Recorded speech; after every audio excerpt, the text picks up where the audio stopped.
Hello दोस्तों, नमस्कार। अर्क एजुकेशन में आपका स्वागत है। आपको बता दें कि सीईटी का एक टॉपिक है गुणनखंड। तो आज हम पढ़ेंगे गुणनखंड। गुणनखंड क्या होता है और कैसे ज्ञात करते हैं। तो चलो देखते हैं गुणनखंड कैसे ज्ञात करते हैं। गुणनखंड ज्ञात करने से पहले कुछ बातें हैं जो आपको ध्यान होनी चाहिए। गुणनखंड क्या है? गुणनखंड जैसे कोई भी संख्या दी गई है, आपसे पूछा गया कि इसका गुणनखंड ज्ञात कीजिए, तो हमें क्या पता करना होता है कि उस संख्या में कौन कौन सी संख्याओं का भाग जाता है।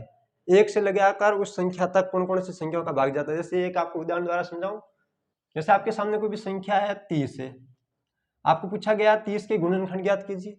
तो क्या करेंगे, 30 में कौन कौन सी संख्याओं के भाग जा रहे हैं। सबसे पहले 1 का जाता है, अब 2 का देखो 15 बार जाता है, 3 का भी जाता है 10 बार, 4 का नहीं जाता, 5 का जाता है, 6 का भी जाता है, 7 का नहीं जाता, 8 का नहीं जाता, 9 का नहीं जाता, 10 का जाएगा, फिर जाएगा 15 का और फिर जाएगा 30 का। अब ये संख्या तो आ गई हमारे पास गुणनखंड, पर कुछ बच्चे कहेंगे सर ये कैसे आया, 1 का कब जाएगा, 2 का कब जाएगा। तो हमें कुछ बातों का ध्यान रखना। तो हम आज कुछ भाजकता के नियम पढ़ेंगे। जब भाजकता के नियम पढ़ लेंगे तो ये सब क्वेश्चन बिल्कुल आराम से हल कर पाएंगे। तो देखो भाजकता के नियम क्या है। सबसे पहले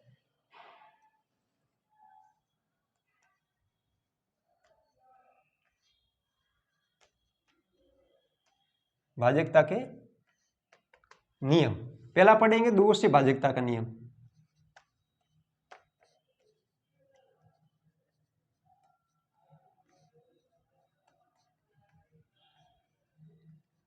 अब जैसे कोई भी संख्या दी गई है उसमें 2 का भाग जाएगा या नहीं जाएगा, इससे ये पता करना है। तो हम क्या करेंगे, उस संख्या के इकाई के स्थान पर जो अंक है उसको देखेंगे। यदि किसी संख्या के इकाई के स्थान पर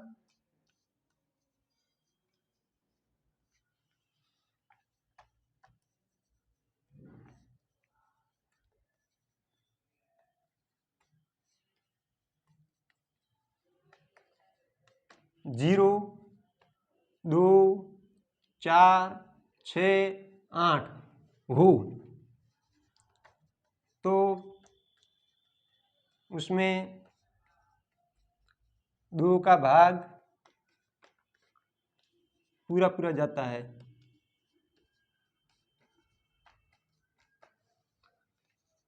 देखो मैंने क्या लिखा, यदि किसी संख्या में इकाई के स्थान पर क्या हो, 0, 2, 4, 6 और 8, इनमें से कोई भी संख्या हो तो उसमें 2 का भाग जाएगा, अन्यथा नहीं जाएगा। जैसे आपके सामने कुछ चाहे कितनी भी बड़ी संख्या आ जाए, जैसे 240 है, इकाई के स्थान पर क्या है 0, इसमें 2 का भाग जाएगा।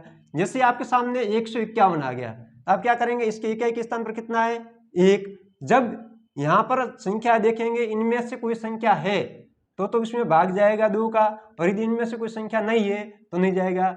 ये कितने 151, इसके पीछे कितना 1 है, तो इसमें 2 का भाग नहीं जाएगा। इसी प्रकार जैसे आपके सामने 168 आ गया तो पीछे कितना है 8, इसमें 8 है, मतलब इसमें 2 का भाग पूरा पूरा जाएगा। इसी प्रकार आपके सामने चाहे कितनी भी बड़ी संख्या आ जाए, जैसे ये संख्या है, इसके पीछे कितना है 3 है, अब 3 इनमें है क्या, नहीं है, तो इसमें 2 का भाग नहीं जाएगा। इसी प्रकार जैसे आपके सामने कोई भी संख्या आ जाए, ये है, तो आप क्या करेंगे, इकाई के स्थान पर क्या है 6 है, यहां से 6 है इसमें, हाँ, तो इसमें 6 का भाग पूरा पूरा जाएगा। ये तो हो गया 2 से भाजकता का नियम। अब पढ़ेंगे 3 से भाजकता का नियम।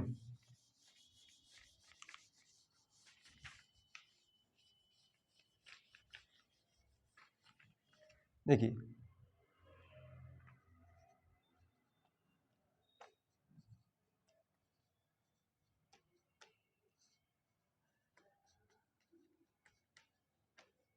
अब 3 का भाग जाएगा या नहीं जाएगा। जैसे ही आपको 3 से भाजकता का नियम याद करना हो, क्या करेंगे, सबसे पहले दिए गई संख्याओं के अंकों का योग ज्ञात करेंगे। क्या करेंगे, दी गई संख्या के अंकों का योग यदि 3 का गुणज है तो उसमें 3 का भाग पूरा पूरा जाएगा। अब देखो क्या बात बताई, दी गई संख्या के अंकों का योग, यदि कोई भी संख्या आपसे दी गई है उनके अंकों का योग है वो 3 का गुणज। 3 का गुणज का अर्थ होता है 3 के पहाड़े में आनी चाहिए, इसमें 3 का पूरा पूरा भाग जाना चाहिए, तो उसमें 3 का पूरा पूरा भाग जाएगा। जैसे आपके सामने संख्या आ गई 123, आपसे पूछा गया क्या इसमें 3 का भाग जाएगा या नहीं जाएगा। हम क्या करेंगे, इनके अंकों का योग करेंगे। ये कितना है 1, फिर कितना है 2, फिर कितना है 3, इन सबको जोड़ेंगे। 2 और 3 कितने होते हैं 5, 5 रे कितने हो गए 6।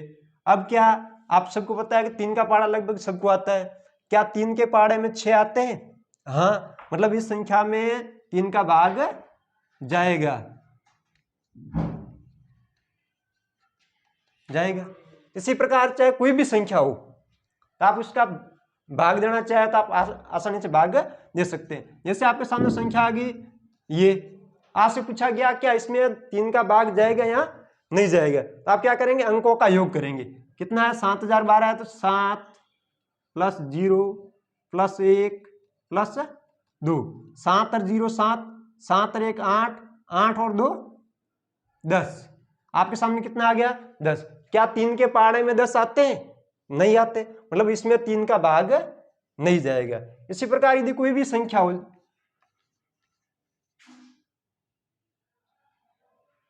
ये है, इसमें जाएगा या नहीं जाएगा, तो क्या करेंगे, इन अंकों को जोड़ेंगे। 7 + 3 + 7 + 6 + 1, 7 और 3 कितने होते हैं 10, 10 और 7 17, 17 और 6 23, 23 और 1 24। अब देखो 3 के पहाड़े में क्या 24 आते हैं? हाँ आते हैं, मतलब इसमें 3 का भाग जाएगा। तो इस प्रकार से आप पता कर सकते हैं कि 3 का भाग जाएगा या नहीं जाएगा। अब देखो 4 से भाज्यता का नियम पढ़ते हैं। चाहे कितनी भी बड़ी संख्या हो, क्या करना, सबसे पहले आपको अंकों का योग करना है। दी गई संख्याओं में यदि अंकों का योग है वो 3 का गुणज है, 3 का गुणज का अर्थ होता है 3 के पहाड़े में आते हैं तो इसमें 3 का भाग जाएगा, और यदि नहीं आते हैं तो इसमें 3 का भाग नहीं जाएगा। अब जैसे आपके सामने संख्या है 4 का भाज्यता का नियम,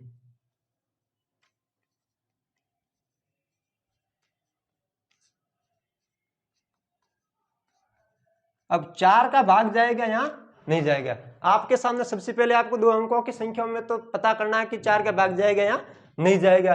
उससे बड़ी चाहे कोई भी संख्या हो तो क्या करना है, आपको इकाई और दही के 2 अंकों को देखना है। यदि उन दोनों अंकों में 4 का भाग जाता है तो संख्या में भी पूरा पूरा जाएगा। यदि किसी संख्या के इकाई व दाई के अंकों में 4 का भाग जाता है तो उस संख्या में 4 का भाग पूरा पूरा जाएगा।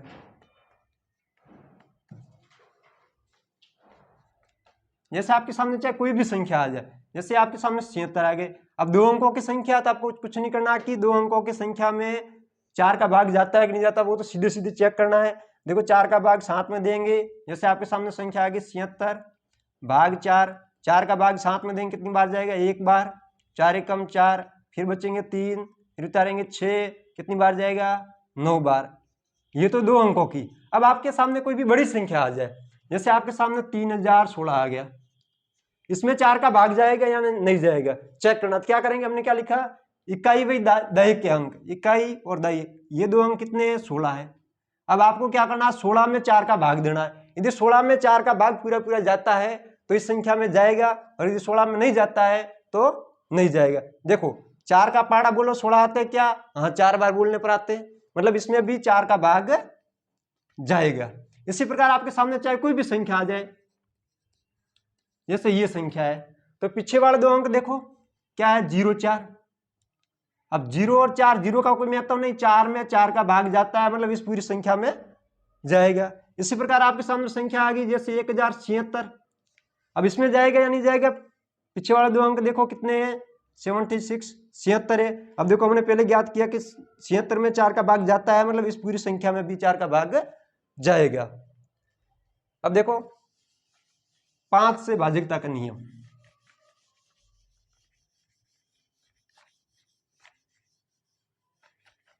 जब आप भाजकता के नियम सीख जाएंगे तो गुणनखंड बिल्कुल आराम से ज्ञात कर सकते हैं। यदि भाजकता के नियम नहीं आते हैं तो फिर आपको उसमें ज्यादा टाइम लगेगा और एग्जाम में ज्यादा टाइम नहीं मिलता है, इसलिए भाजकता के नियम याद करने अनिवार्य है। देखो 5 से भाजकता का नियम।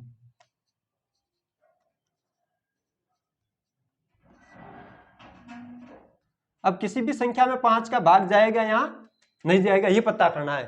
5 का पहाड़ा सबको पता है, 5 एकम 5, 5 दूना 10, 15, 20, 25, 30। अब देखो यहाँ क्या कॉमन आ रहा है, 5 0 5 0 5 0, मतलब क्या आ रहा है, यहाँ तो 5 आ रहा है, यहाँ 0 आ रहा है। पूरे पहाड़ लिखेंगे तो यहाँ 5 आएगा, यहाँ 0 आएगा। तो इससे हम पता करेंगे यदि किसी की संख्या के इकाई के स्थान पर यहाँ तो 5 हो या 0 हो तो ही 5 का भाग जाएगा, अन्यथा नहीं जाएगा। तो देखो परिभाषा क्या कहती है, यदि किसी संख्या के इकाई के स्थान पर, यदि किसी संख्या के इकाई का अंक 0 या 5 हो, क्या हो 0 या 5 हो, तो उसमें 5 का पूरा पूरा भाग जाएगा।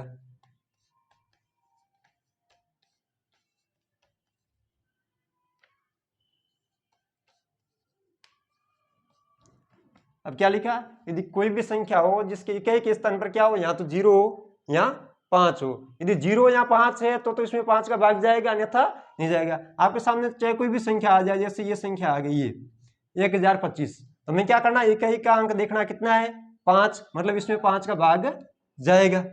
यदि कोई भी संख्या हो, जैसे क्या है 0, जैसे 0 आया यहाँ 5 आए तो 5 का भाग जाएगा। इसके अलावा चाहे कोई भी अंक आ जाए, जैसे आपके सामने ये आ गए 253, आपको पूछा जाए क्या इसमें 5 का भाग जाएगा, तो हमने क्या करना, इकाई का अंक देखना कितना है 3, जैसे 3 आया उसमें भाग नहीं जाएगा। 0 और 5 के अलावा चाहे कोई भी अंक आ जाए तो उसमें क्या 5 का भाग नहीं जाएगा। तो 5 से भाजकता का नियम ये हो गया। अब पढ़ेंगे 6 से भाजकता का नियम।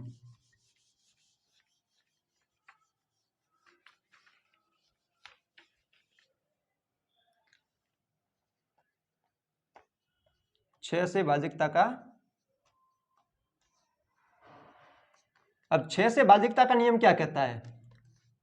अब देखो 6 है, इसके गुणनखंड करो।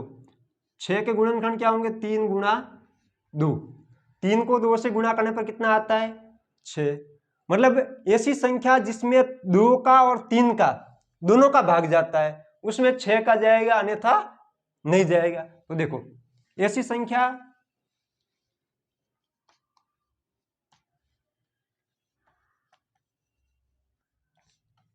जिसमें 2 व 3 का भाग जाता है तो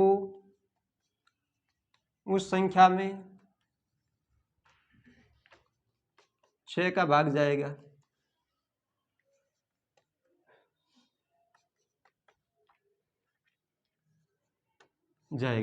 अब देखो क्या बात बताई, 6 से भाजकता का नियम, ऐसी संख्या जिसमें 2 व 3 का भाग जाता है। हमने पहले पढ़ा 2 का भाग कब जाता है, यदि किसी भी संख्या के इकाई के स्थान पर क्या हो 0 2 4 6 हो तो 2 का भाग जाएगा, अन्यथा नहीं जाएगा। दूसरी 3 से भाजकता का नियम क्या पढ़ा, ऐसी संख्या जिनके अंकों का योग 3 का एक गुणज हो तो इसमें 2 का 3 का भाग जाता, अन्यथा नहीं जाता। यदि 2 नियम एक साथ फॉलो कर रहा है तो उसमें 6 का भाग जाएगा, अन्यथा नहीं जाएगा। जैसे आपके सामने कोई भी संख्या आ गई 106, आपसे पूछा गया कि इसमें 3 का भाग जाए 6 का भाग जाएगा या नहीं जाएगा, तो हमें क्या करना, पीछे क्या है 6, जैसे 6 आया तो क्या है 0 2 4 6 और 8 में से है, मतलब इसमें 2 का भाग तो जाएगा। अब क्या करना, 3 का भाग जाएगा नहीं आ जाएगा, क्या करेंगे अंकों को जोड़ेंगे। ये कितना है 1, 0 में 1 जोड़ेंगे तो 1 और 1 में 6 जोड़ेंगे कितने हो जाएंगे 7।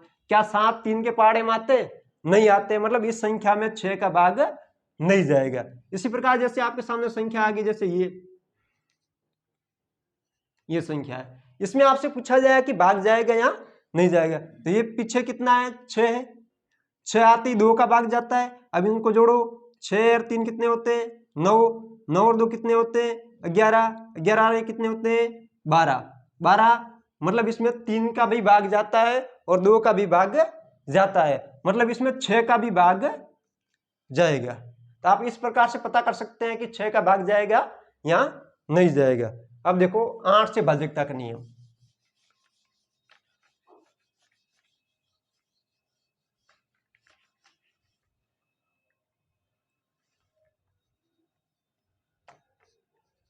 वैसे 8 से भाज्यता के नियम की आवश्यकता नहीं पड़ती है, फिर भी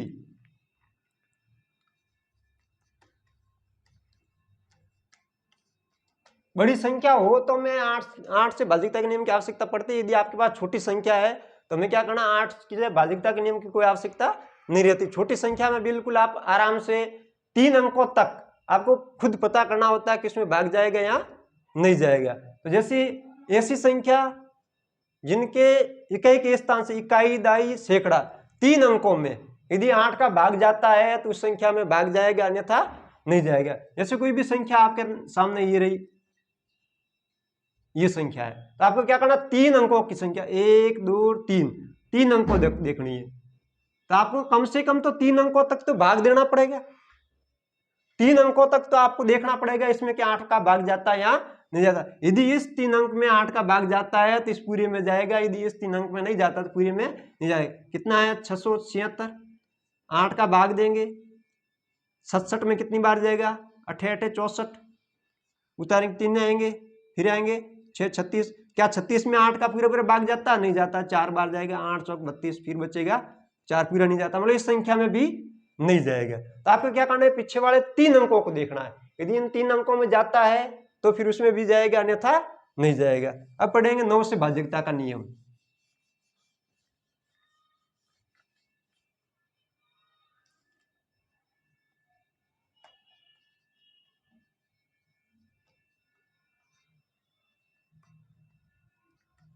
नौ से भाज्यता का नियम स्वयं 3 के जैसा है। ऐसी संख्या जिनके अंकों का योग यदि 9 का गुणज है, सबसे पहले क्या करेंगे, अंकों का योग करेंगे। यदि उनके अंकों के योग में 9 का भाग जाता है तो उस संख्या में भी 9 का भाग जाएगा, अन्यथा नहीं जाएगा।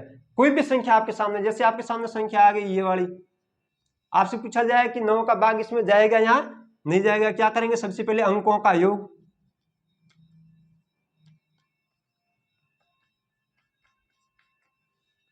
अंक कितना? 7, 0, 6 और 7, इनको जोड़ो। 7 में 0 जोड़ेंगे 7, 7 और 6 कितने होते? 13, 13 और 7 कितने होते? 20। अब देखो 20 क्या 9 के पहाड़े में आते?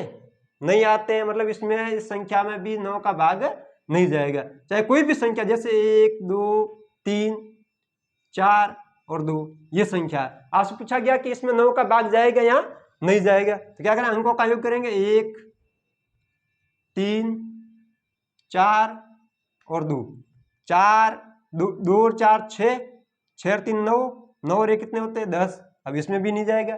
इसी प्रकार चाहे कोई भी संख्या, जैसे 1 2 4 और 2, ये संख्या आपसे पूछा गया इसमें भाग जाएगा या नहीं जाएगा, तो क्या करेंगे, अंकों का योग करेंगे। 1, ये कितना? 2, ये कितना? 4, फिर 2, 2 और 1 3, ये कितना है? 4 और 3 7, 7 और 2 कितने होते हैं? 9, मतलब इसमें भाग 9 का जाएगा। इस प्रकार से आप अंकों का योग करके पता कर सकते हैं कि इसमें 9 का भाग जाएगा या नहीं जाएगा। अब पढ़ेंगे 10 से भाज्यता का नियम। आपको अधिकतम 10 अंकों 10 तक भाज्यता का नियम आना चाहिए, उससे बड़ी संख्या आपके लगभग एग्जाम के आएगी नहीं, यदि आती है तो आप पता कर सकते हैं।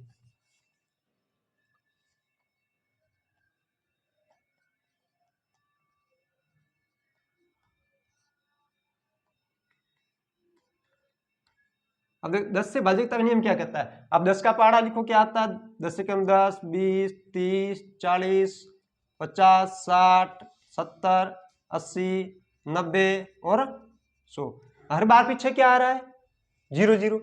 तो ऐसी संख्या जिनके इकाई के स्थान पर 0 हो या शून्य हो उसमें 10 का भाग जाएगा। यदि इकाई के स्थान पर शून्य नहीं है तो उसमें 10 का भाग नहीं जाएगा। चाहे कोई भी संख्या हो उसके इकाई के स्थान पर जैसे 120 है, क्या है 0 है तो जाएगा। जैसे आपके सामने ये है, पीछे 0 है जाएगा। जैसे आपके सामने 221 आ गया, पीछे कितना 1 है, मतलब 10 का भाग नहीं जाएगा। यदि इकाई के स्थान पर क्या हो, शून्य हो तो 2 का भाग जाता है। यदि शून्य नहीं है तो इसमें 2 का भाग, क्या नाम, 10 का भाग नहीं जाएगा। अब हम पढ़ेंगे गुणनखंड। इन भाजकता के नियमों का प्रयोग करते हुए गुणनखंड पढ़ेंगे। यदि भाजकता के नियम आपको आते हैं तो आप बिल्कुल कम समय में जल्दी इसको हल कर पाएंगे। यदि भाजकता के नियम नहीं आते हैं तो फिर उसमें थोड़ा टाइम लगेगा। जैसे आपके सामने कोई भी संख्या आ गई, आपसे पूछा गया 24 के गुणनखंड क्या होंगे, तो हम क्या करेंगे, 24 में कौन कौन सी संख्याओं का भाग जाता है। चाहे कोई भी संख्या हो, चाहे कितनी भी बड़ी हो या छोटी हो, एक तो स्वयं का और एक का सभी संख्याओं में भाग जाता है। तो एक तो कॉमन है, चाहे कोई भी संख्या हो, एक का भाग तो हमेशा जाएगा। अब देखो 2 का भाग पीछे कितना है, 4 है, मतलब 2 का भाग भी जाएगा। अब 3 का भाग, भाजकता का नियम क्या कहते हैं, अंकों का योग, 4 और 2 कितने होते हैं, 6, 3 के पहाड़े में 6 आते हैं, मतलब 3 का भाग भी जाएगा। अब 4 का पहाड़ा बोलो 24 आते हैं, हाँ आते जाएगा। अब देखो 5 से भाजकता का नियम क्या कहता है, यदि इकाई के स्थान पर 0 या 5 हो तो जाएगा। अब यहाँ न तो 0 है न 5 है, मतलब इसमें 5 का भाग नहीं जाएगा। फिर 6 का भाग, 6 का क्या, 2 का और 3 दोनों का जाता है तो 6 का भी जाएगा। 7 का इसमें जाता नहीं, 7 के 21, 7 चौक 28। फिर 8 का भाग जाता है 3 बार। फिर जाता है 12 का, 9 का जाता नहीं, क्योंकि इन दोनों को जोड़ेंगे तो क्या आएगा, 4 और 2 6, 6 क्या 9 के पहाड़े में आते हैं, नहीं जाएगा। फिर देखो 10 का देंगे, इसकी इकाई के स्थान पर 0 है नहीं, 10 का जाएगा नहीं। फिर 11 का पहाड़ा बोलो, 11 दूना 22 जाता नहीं है। फिर 12 का जाएगा, 12 दूना 24। जैसे यहाँ पर आधा आ जाए, 2 बार पहाड़ा बोलने पर 24 आ रहे हैं 12 का, तो उसके बाद सीधा 24 का जाएगा। इस प्रकार से इसके गुणनखंड बोला जाए तो क्या है, 1 2 3 4 6 8 12 और 24। जैसे आपके सामने कोई भी संख्या आ गई, जैसे 50, आपसे पूछा गया 50 के क्या नाम गुणनखंड क्या है। एक अभाज्य गुणनखंड और गुणनखंड दोनों अलग अलग है, तो हम पढ़ रहे हैं सिर्फ गुणनखंड। तो देखो 50 में 1 का भाग जाता है, 2 का जाएगा क्योंकि पीछे 0 है। अब 3 का देखो, 5 और 0 जोड़ेंगे तो कितने आते हैं, 5। अब 5 3 के पहाड़े में नहीं आते, मतलब 3 का भाग नहीं जाएगा। फिर 4 का भाग 2, 16 का 48, 4 का भाग नहीं जाता। फिर देंगे 5 का, 5 में क्या भाजकता नहीं होता, यदि किसी भी संख्या के 2 का जाता, 3 का नहीं जाता है, ठीक है, 4 का भी नहीं जाता। फिर 5 का जाएगा, इकाई के स्थान पर क्या है, 0 है, 5 का जाएगा। 6 का जाएगा नहीं, 7 का भी नहीं जाएगा, 8 का भी नहीं जाएगा, 9 का भी नहीं जाएगा, 10 का जाएगा। किसका जाएगा, 10 का। फिर 11 12, किसी भी संख्या का लगभग 10 का जाता है, उसके बाद नहीं जाएगा किसी का, सीधा 25 का जाएगा। फिर जाएगा 50 का। इस प्रकार से इसके गुणनखंड क्या हो गए, 1 2 5 10 25 और 50। इस प्रकार से आप चाहे कोई भी संख्या हो जिसके गुणनखंड ज्ञात कर सकते हैं। अब ये गुणनखंड बहुत लंबे होते हैं, आपके एग्जाम में कैसे आएंगे, देखो मैं कुछ बातें बता रहा हूं, उनको आपको अनुसरण करना, याद करना है बिल्कुल धीरे से। देखो इसमें क्या संभावना आने की होती है, अभाज्य संख्या है। कौन सी संख्या है, अभाज्य संख्या है।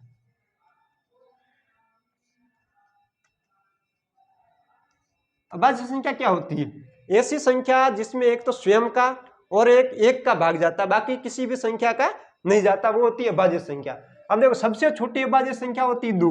अब आपसे परीक्षा में प्रश्न पूछा जा सकता है कि सबसे छोटी अभाज्य संख्या कौन सी है, 2 है। अब यहाँ पर एक और क्वेश्चन, सम अभाज्य संख्या कौन सी है, सम भी हो और अभाज्य भी हो। 2 एक ऐसी संख्या है जो सम भी है और अभाज्य भी है, इसके अलावा कोई भी संख्या सम नहीं है। अभाज्य जरूर हो सकती है पर बाकी वाली सब विषम संख्या है जो अभाज्य है, और 2 एक है जो सम भी है और अभाज्य भी है। अब देखो 2 के बाद 3, फिर आता 5 7 11 13 17 19 23 29 31 37 41 43 47, ठीक है। इस प्रकार से बहुत सारी संख्या है जो अभाज्य संख्या है। क्या है, अभाज्य संख्या। आपसे परीक्षा में पूछा गया कि भाई 29 के गुणनखंड क्या होंगे।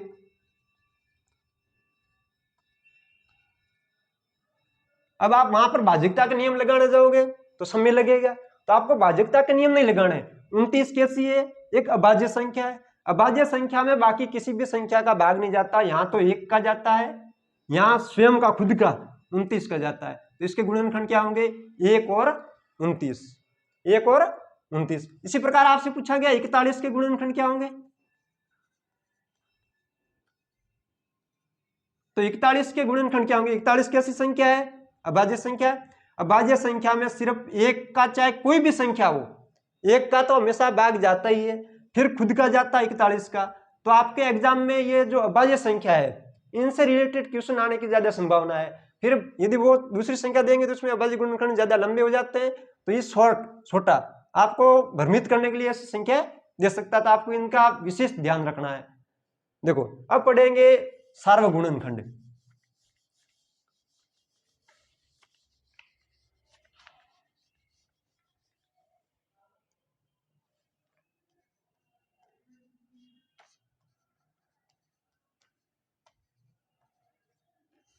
देखो सार्वगुणनखंड क्या होता है, पहले हमने गुणनखंड सीखा। सार्व का अर्थ होता है 2 या 3 संख्या दे दे, उन 2 या 3 संख्याओं में कॉमन कौन सी संख्या है, वो होता है सार्वगुणनखंड। जैसे आपके सामने कोई भी संख्या आ गई 20 और 30 के सार्वगुणनखंड,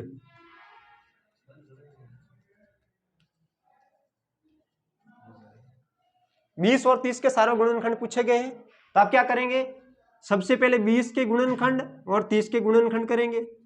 20 में कौन कौन सी संख्याओं का भाग जाता है, 1 का जाता है, 2 का जाता, 3 का नहीं जाता, 4 का जाता है, फिर 5 का, 6, 7, 8 का नहीं जाता, सीधा 10 का जाता है, फिर जाता है 20 का। इसी प्रकार 30 में 1 का जाता है, 2 का, 3 का, 4 का नहीं जाता, 5 का जाता है, 6 का जाता है, फिर 7 का नहीं जाता, 8 का नहीं जाता, 10 का, फिर जाएगा 15 का, और फिर जाएगा 30 का। अब सार्वगुणनखंड क्या होता है, मतलब ऐसी संख्या जो इन दोनों में कॉमन हो, एक जैसी हो।